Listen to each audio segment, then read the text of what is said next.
अब हम देखेंगे प्लेटलेट्स की 3 मेन प्रॉपर्टीज़। अब जैसे ही किसी वेसल पे इंजरी होती है, जैसे किसी वेसल ब्लड वेसल पे इंजरी होती है तो बहुत सारा ब्लड बाहर निकलता है और उसकी जो एंडोथेलियम होती है, जो अंदर की लेयर होती है ब्लड वेसल की, वो डैमेज हो जाती है और उसके अंदर जो कोलेजन होता है, वो एक्सपोज हो जाता है।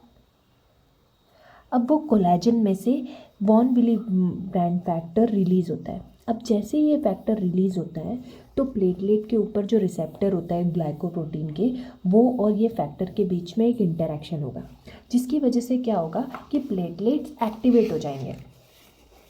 प्लेटलेट्स वैसे भी डीएक्टिवेटेड फॉर्म में रहते हैं, ऐसे डिस्क शेप में रहते हैं, और एक्टिवेट होने के बाद में इस शेप में चले जाते हैं। तो प्लेटलेट्स एक्टिवेट हो जाते हैं और उसके बाद में वो जो डैमेज कोलेजन वाला सरफेस है वहाँ पर सारे के सारे चिपक जाएंगे। तो ये जो चिपक जाने वाली क्वालिटी है, इसको कहते हैं एडेसिवनेस। ये हो गई प्लेटलेट की फर्स्ट प्रॉपर्टी। फिर प्लेटलेट्स के अंदर जो डेंस ग्रैन्यूल्स होते हैं, वो कुछ सब्सटेंसेस रिलीज़ करता है।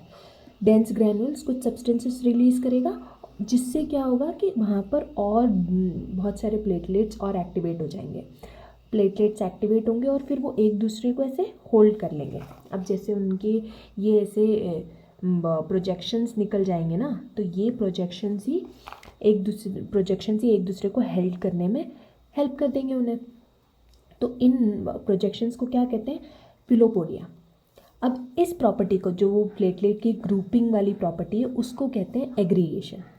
अब एग्रीगेट होने के बाद में प्लेटलेट के अंदर से कुछ फैक्टर्स निकलेंगे और वो फैक्टर्स क्या करेंगे, प्लेटलेट्स को एक साथ में क्लम्प कर देंगे, मतलब एक स्ट्रॉन्ग सा बॉन्ड जैसा बना देंगे, जिसकी वजह से प्लेटलेट का प्लग जैसा बन जाएगा उस इंजरी के ऊपर। तो उस प्रॉपर्टी को कहते हैं अग्लूटिनेशन।